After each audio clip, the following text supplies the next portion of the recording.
പിതാവിൻ്റെയും പുത്രൻ്റെയും പരിശുദ്ധാത്മാവിൻ്റെയും നാമത്തിൽ ആമേൻ. എന്നെ ശ്രവിച്ചുകൊണ്ടിരിക്കുന്ന ലോകമെമ്പാടുമുള്ള മാതാപിതാക്കളെ, സഹോദരി സഹോദരന്മാരെ, സുഹൃത്തുക്കളെ, ഇന്ന് ആത്മവിശ്വാസവും അറിവും എന്നുള്ള ഒരു മേഖലയാണ് നമ്മൾ ചർച്ച ചെയ്യാൻ പോകുന്നത്. നമ്മുടെ റീഡിങ്, വായന ആത്മവിശ്വാസത്തെ വളർത്തുമോ?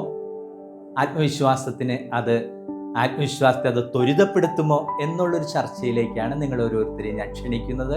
എല്ലാവർക്കും സ്വാഗതം.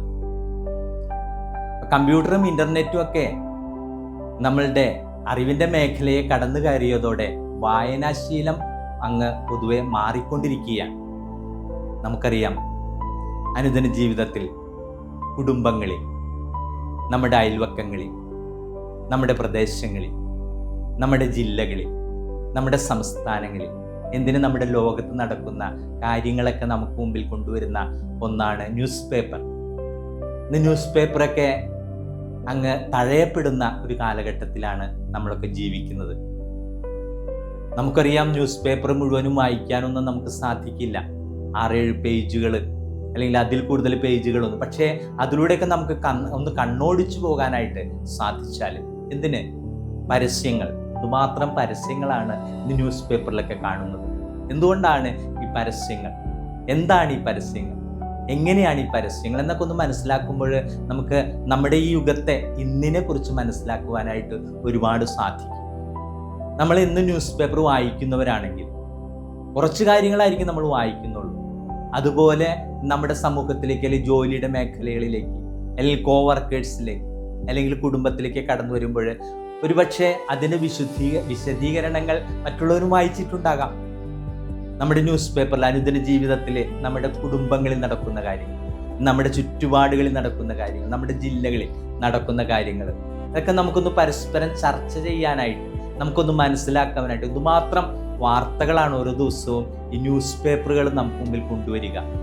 അതൊന്ന് വായിച്ച് കടന്നു പോകുമ്പോൾ നമ്മൾക്ക് തന്നെ നമ്മളുടെ ചുറ്റുപാടുകളെ കുറിച്ച് അറിയുമ്പോൾ, ഇന്നലെ കഴിഞ്ഞ ദിവസം എങ്ങനെയായിരുന്നു എന്ന് നമുക്ക് മനസ്സിലാക്കാൻ സാധിക്കുന്നത് നമ്മുടെ സമൂഹവുമായിട്ട് സഹകരിച്ചു പോകുവാനായിട്ട്, സമൂഹത്തിൻ്റെ ആ തുടിപ്പ് ഒന്ന് മനസ്സിലാക്കാനായിട്ട് നമുക്ക് സാധിക്കുന്ന ഒന്നല്ലേ. തീർച്ചയായിട്ടും കമ്പ്യൂട്ടറും ഇൻ്റർനെറ്റൊക്കെ വാസ്റ്റ് നോളജാണ് നമുക്ക് നൽകുന്നത്.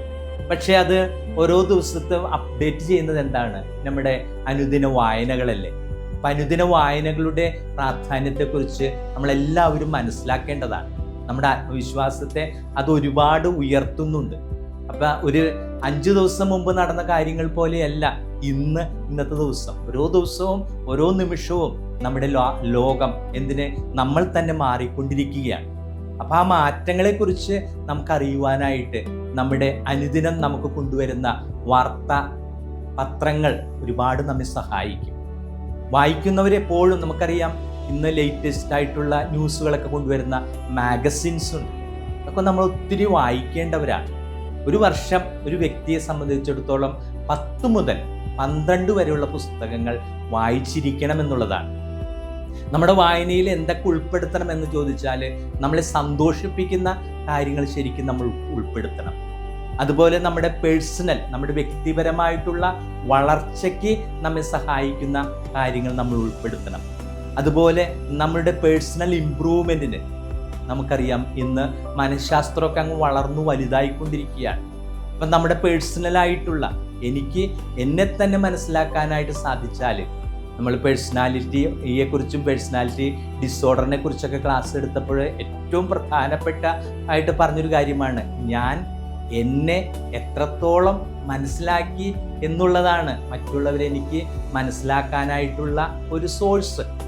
ഞാൻ എന്നെ മനസ്സിലാക്കുന്നില്ലെങ്കിൽ എൻ്റെ സ്വഭാവ രീതികൾ, എൻ്റെ സ്വഭാവ ഘടനകൾ, എൻ്റെ പെരുമാറ്റ രീതികൾ, എൻ്റെ ആറ്റിറ്റ്യൂഡ്സ്, എനിക്ക് മറ്റുള്ളവരോടുള്ള മനോഭാവങ്ങൾ, അത് ഞാൻ മനസ്സിലാക്കിയാലല്ലേ എനിക്ക് മറ്റുള്ളവരെ മനസ്സിലാക്കാനായിട്ട് സാധിക്കുകയുള്ളൂ. അപ്പം നമുക്ക് നമ്മെ മനസ്സിലാക്കാനായിട്ട് സാധിക്കുന്ന ഒരുപാട് കാര്യങ്ങളുണ്ട്. ഇപ്പോൾ ഒരു 10 വർഷം മുമ്പുള്ള പുസ്തകങ്ങളെടുത്ത്, മാഗസിൻസ് എടുത്ത് നമ്മൾ വായിക്കുന്നതും നമുക്ക് ഗുണകരമാണ്.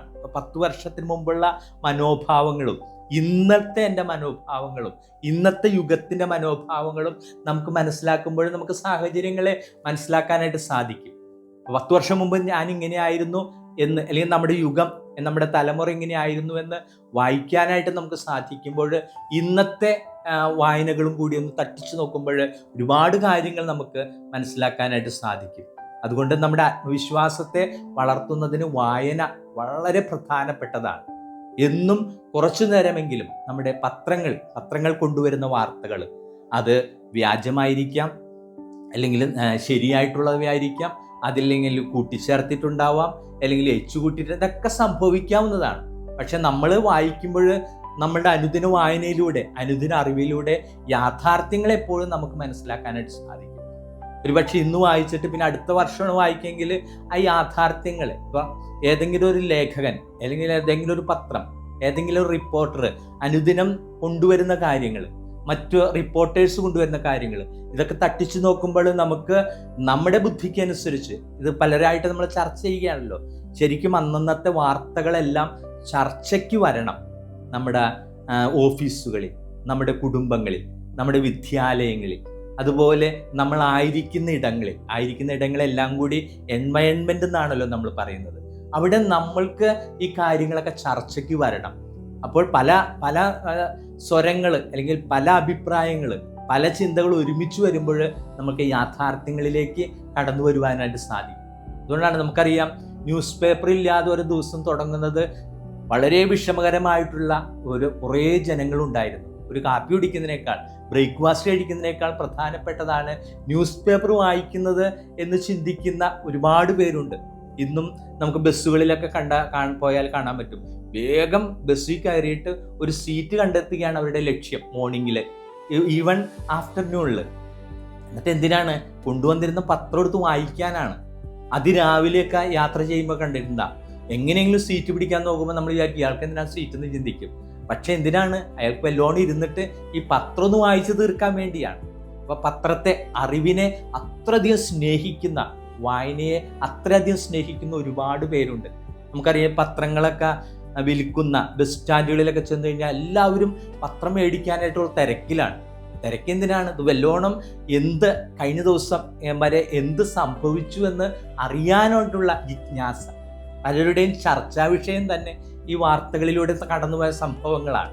അപ്പം നമുക്ക് വായന വളരെ പ്രധാനപ്പെട്ടതാണ്. നമ്മുടെ ആത്മവിശ്വാസത്തെ, ഈ നിമിഷം വരെ കഴിഞ്ഞു പോയ കാര്യങ്ങൾ എനിക്ക് അറിയാമെന്നുണ്ടെങ്കിൽ അത് എൻ്റെ ആത്മവിശ്വാസത്തെ എത്രത്തോളം ഉയർത്തും, എത്രത്തോളം വളർത്തും. അപ്പോൾ വായനയിൽ എപ്പോഴും നമ്മൾ ശ്രദ്ധിക്കേണ്ടത് എൻ്റർടൈൻമെൻറ്റിന്, നമ്മൾക്ക് എൻ്റെ മനസ്സിന് സന്തോഷം നൽകുന്ന കുറേ കാര്യങ്ങൾ. ഇപ്പം നമ്മൾ 8 പുസ്തകം വായിക്കുന്നുണ്ടെങ്കിൽ അതിൽ 2 പുസ്തകം എൻ്റർടൈൻമെൻറ്റ്, നമ്മളെ തന്നെ ഒന്ന് എൻ്റർടൈൻ ചെയ്യിക്കാനായിട്ട്, നമ്മളുടെ മനസ്സിനെ, ശരീരത്തെ, ബുദ്ധിയെ, ആത്മാവിനെ സന്തോഷിപ്പിക്കുന്നതായിട്ട് തീരണം. അതുപോലെ 2 പുസ്തകങ്ങൾ ഞാൻ ജോലി ചെയ്യുന്ന ആ ഫീൽഡുമായിട്ട് ബന്ധപ്പെട്ടതായിരിക്കണം. ഇപ്പം ഞാനൊരു കൗൺസിലറാണ്, കൗൺസിലിംഗ് സൈക്കോളജിസ്റ്റാണ്. അപ്പം ഞാനൊരു ഡോക്ടറേറ്റ്, ഇപ്പോൾ കൗൺസിലിംഗ് സൈക്കോളജിയിൽ PhD ചെയ്യുന്ന ഒരാളാണ്. അപ്പം എൻ്റെ 2 മണിക്കൂറത്തെ വായന അതുമായിട്ട് ബന്ധപ്പെട്ടതായിരിക്കണം. 2 മണിക്കൂറത്തെ വായന എൻ്റെ പേഴ്സണൽ ഗ്രോത്തിന് വേണ്ടിയുള്ളതായിരിക്കണം. ഞാനാവുന്ന വ്യക്തിക്ക് ഇനി ഏതെല്ലാം മേഖലകൾ എന്നെ തന്നെ മനസ്സിലാക്കി എനിക്ക് വളരാനായിട്ടുണ്ടോ, അതിനു വേണ്ടിയായിരിക്കണം അടുത്ത 2 പുസ്തകങ്ങൾ. അവസാനത്തെ 2 പുസ്തകങ്ങളോ എൻ്റെ പേഴ്സണൽ ഇമ്പ്രൂവ്മെൻറ്റിനാണ്. ഇനി ഞാൻ ഏതെല്ലാം മേഖലകളിൽ ഇമ്പ്രൂവ് ചെയ്യപ്പെടാനുണ്ട്. ഇപ്പം ദേഷ്യക്കാരനാണ് ഞാനെങ്കിൽ ഞാൻ എങ്ങനെ ആ ദേഷ്യത്തെ അടക്കി നിർത്താനായിട്ട് സാധിക്കും?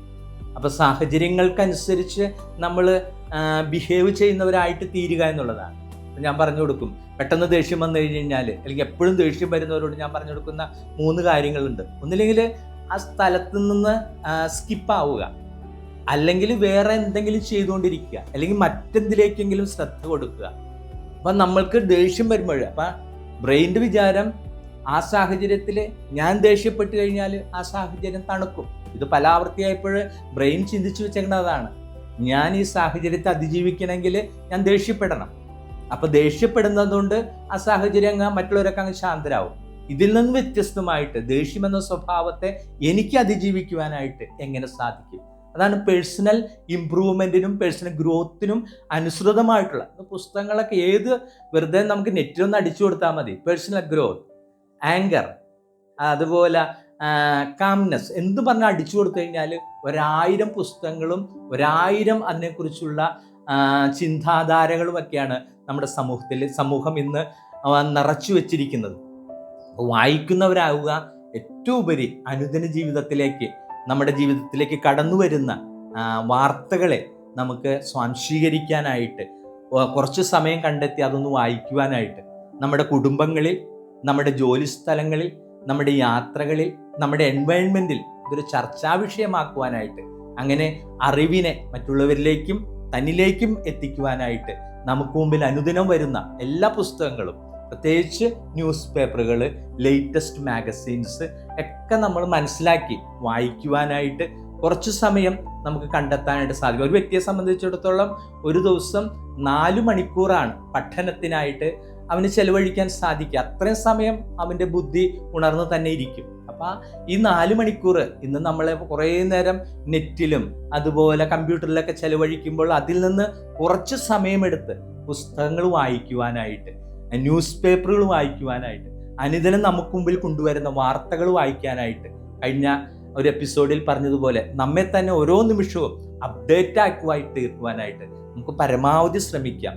വായിക്കുന്നവരാവുക, അറിവ് നേടുന്നവരാവുക, അനുദിന ജീവിതത്തിലെ സംഭവങ്ങളുമായിട്ട് എപ്പോഴും ബന്ധപ്പെടുന്നവരായി തീരുക. അങ്ങനെ നമ്മുടെ ആത്മവിശ്വാസം ഓരോ നിമിഷവും വളർത്താനായിട്ട്, ഉയർത്താനായിട്ട് നമ്മുടെ സമൂഹം നൽകുന്ന, നമ്മുടെ ലോകം നൽകുന്ന, നമ്മുടെ കുടുംബം നൽകുന്ന, നമ്മുടെ വിദ്യാലയങ്ങൾ നൽകുന്ന, നമ്മുടെ ജോലി സ്ഥലങ്ങൾ നൽകുന്ന എല്ലാ മേഖലകളെയും നമുക്ക് ഉപകാരപ്രദമാക്കുവാനായിട്ട് എൻ്റെ ഈ ക്ലാസ് ഉപകാരപ്രദമാകട്ടെ. മറ്റൊരു വിഷയവുമായിട്ട്, സെൽഫ് കോൺഫിഡൻസിനെ കുറിച്ചുള്ള മറ്റൊരു വിഷയവുമായിട്ട് സന്ധിക്കുന്നത് വരെ ഫാദർ തോമസ് കൊടിയൻ. സർവശക്തനായ ദൈവം പിതാവും പുത്രനും പരിശുദ്ധാത്മാവും നിങ്ങളെ സമൃദ്ധമായി അനുഗ്രഹിക്കട്ടെ. ആമേൻ.